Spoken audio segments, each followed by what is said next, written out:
So, lads, today we're going to be talking about something that is extremely concerning for the Indiana Fever. And this is very concerning coming from a player.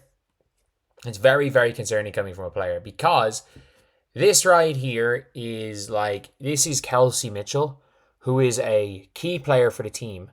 And one of the big things that the Indiana Fever said was they are trying to find their identity without Caitlin Clark.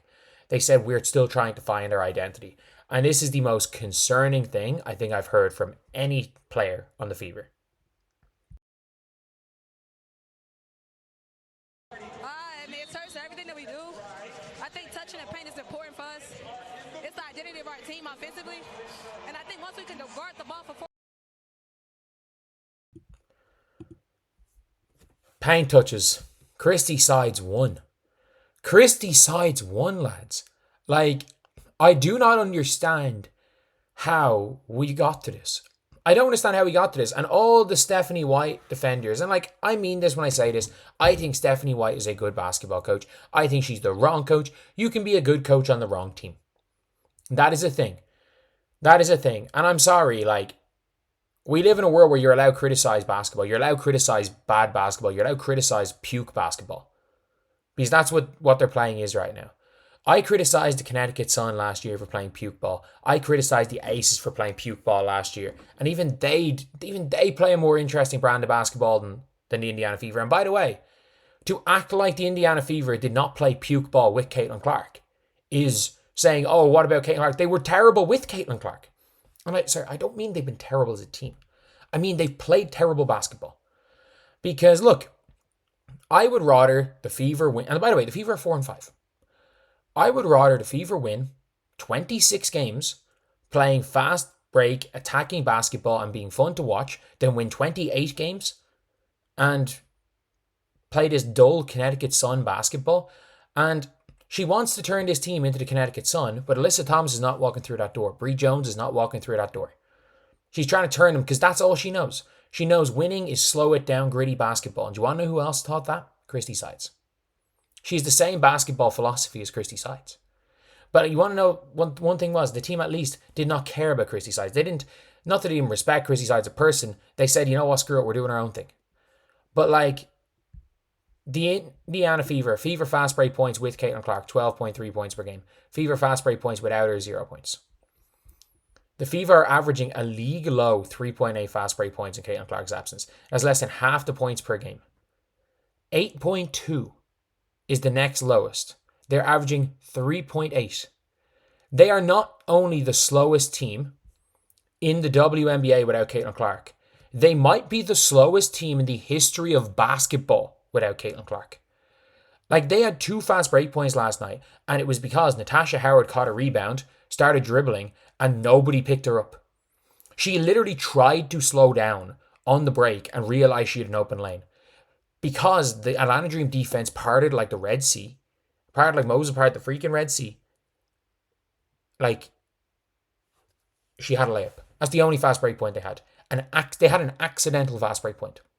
They had an accidental fast break point last night. They have less points per game.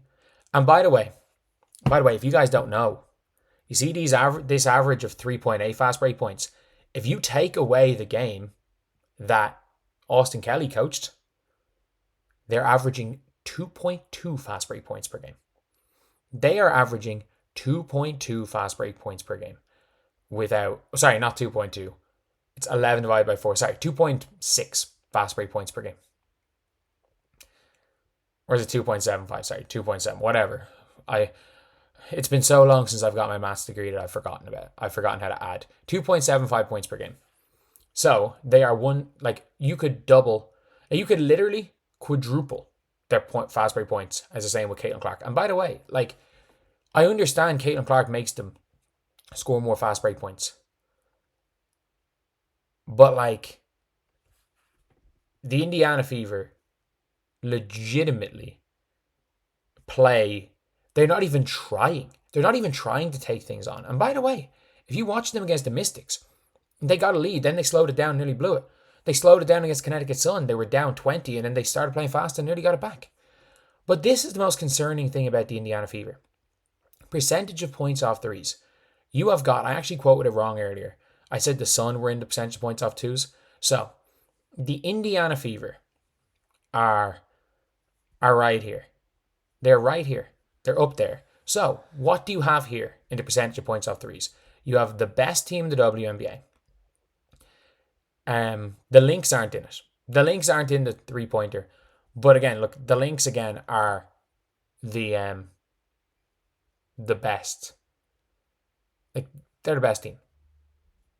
Just in terms of how they play. Like, they just play good ball. Like, they play the way basketball is meant to be played according to the old ones. But they do that at the tippity top level.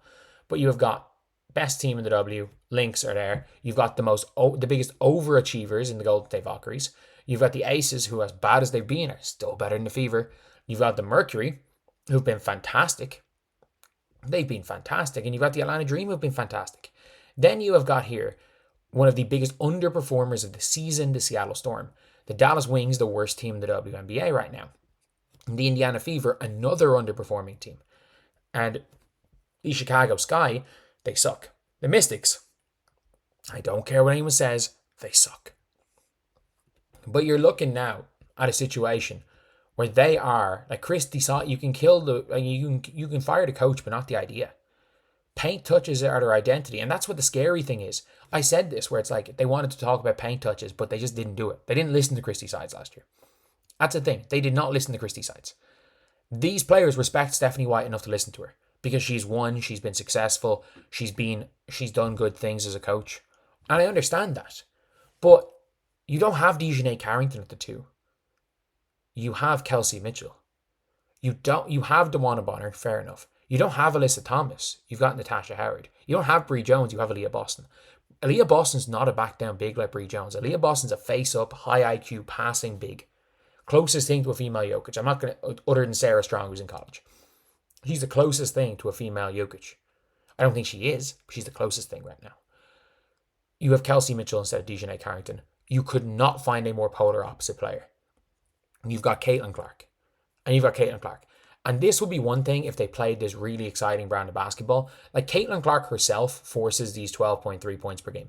These are, I'm not going to say they're accidental fast break points, but their tactics are not to run the floor. Caitlin will just get people open on the break herself. She'll get people open. Her on the floor scares the bejesus out of teams. Just in the way they play defense, they become scrambling and everything kind of goes a bit crazy and you can get points off that. But people are like, oh, when Caitlin Clark's not on the floor, then you do this. There's no excuse. Like, this is what ends up happening when Caitlin Clark's not on the floor. Kelsey Mitchell gets the ball, runs, so no one else runs with her. There's no excuse for players not running and no effort. And the excuse is that we're trying to get paint touches. Like, Lexi Hull is, percentage-wise, one of the top 3 3-point shooters in the WNBA. She shoots like 2 a game. The Fever shoot at least 3s in the WNBA. Like, Lexi Hull's knockdown, they ran a single set for Lexi Hull for a 3-point shot? No. Have they run a single set for Kelsey Mitchell to shoot a 3? And I mean this. No. The team doesn't run quick hitters. The team does not run read and react. The team runs a motion offense with a bunch of players who make dumb reads, who look lost. A team that does not rotate the ball ever, and that includes Caitlin Clark, by the way. Caitlin Clark is a heliocentric player who is very unselfish, and you can win with heliocentric. You can win with a point guard dominating the ball. Like, I know, obviously, like, you can always say, oh, look, the Suns didn't win with Steve Nash, and I'm like, yes, but they did not. The reason they didn't win with Steve Nash was not because of basketball. It was because Robert Sarver was cheap and wouldn't keep any of their players, and their best two players other than Steve Nash got suspended. That was nothing to do with basketball. Why James Harden's team lost? Chris Paul got injured. They nearly beat the Warriors. That style of basketball works. That style of basketball nearly beat what we thought was an unbeatable team with PJ Tucker, Trevor Ariza, and they literally, this is how that team ran. James Harden went ISO. Caitlin Clark's not the ISO player that James Harden was. James Harden drove in, went ISO. He would either shoot the step back or get to the basket.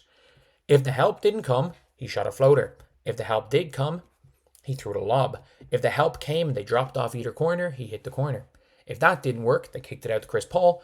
Clint Capella came up and set the screen. They ran the pick and roll. James Harden spotted up, and same again. They either gave Chris Paul the layup or the mid-range. They either gave up the lob, or if they helped from either corner, they had corner shooters. That's all they did. That was the most effective offense in the history of basketball. And the Fever's defense has been good. I understand that. Stephanie White has done a good job with the Fever's defense. But there's no excuse for the Indiana Fever are going to have a great defensive rating. Because if you guys don't understand, the slower tempo you play at, the higher your defensive rating is going to be. It's as simple as that. You're going to have a super high defensive rating when you walk the ball to the floor. And that's what this team does. And they do it with Caitlin Clark on the floor as well. We can't forget what we were saying during the Liberty game, what we were saying during the Dream game when Caitlin Clark looked like she was struggling. She was out of rhythm. This coach wants this team to play paint touches. And nobody other than Natasha Howard is good with paint touches. Nobody other than Natasha Howard is good with their back to the basket. Like, Aaliyah Boston is a face-up player. Caitlin Clark is a pick-and-roll point guard outside of transition. Kelsey Mitchell is an off-ball cutter, and they don't run anything for Kelsey Mitchell to come off screens and use her gravity. They run nothing. Like, they don't run her like Clay. They talk about this Warriors thing. They don't run her like Clay. They don't look for the three ball. Lexi Hull's is an absolute knockdown shooter, and she only catches and shoots from the corners. She doesn't do anything else. We have Natasha Howard shooting step-back threes out there. Like, this is an offense that's built around Natasha Howard. And even when Caitlin Clark plays, I mean this, even when Caitlin Clark plays, when the going gets tough, this offense is built around Natasha Howard quite a lot. Like, let's be real, down the stretch in games, or the best offense in half court, the only offense they have in the half court is the read and react Caitlin Clark, Aaliyah Boston pick and roll. They don't go to it. They don't go to it. They don't go to it. It's not the go-to because they want to run this BS motion that just doesn't work, and it 90% of the time leads to either a DeWanna Bonner step back or Natasha Howard tries go ISO in the post. Like, I don't know. I'm concerned. I'm very concerned. Anyway, I'll see you guys.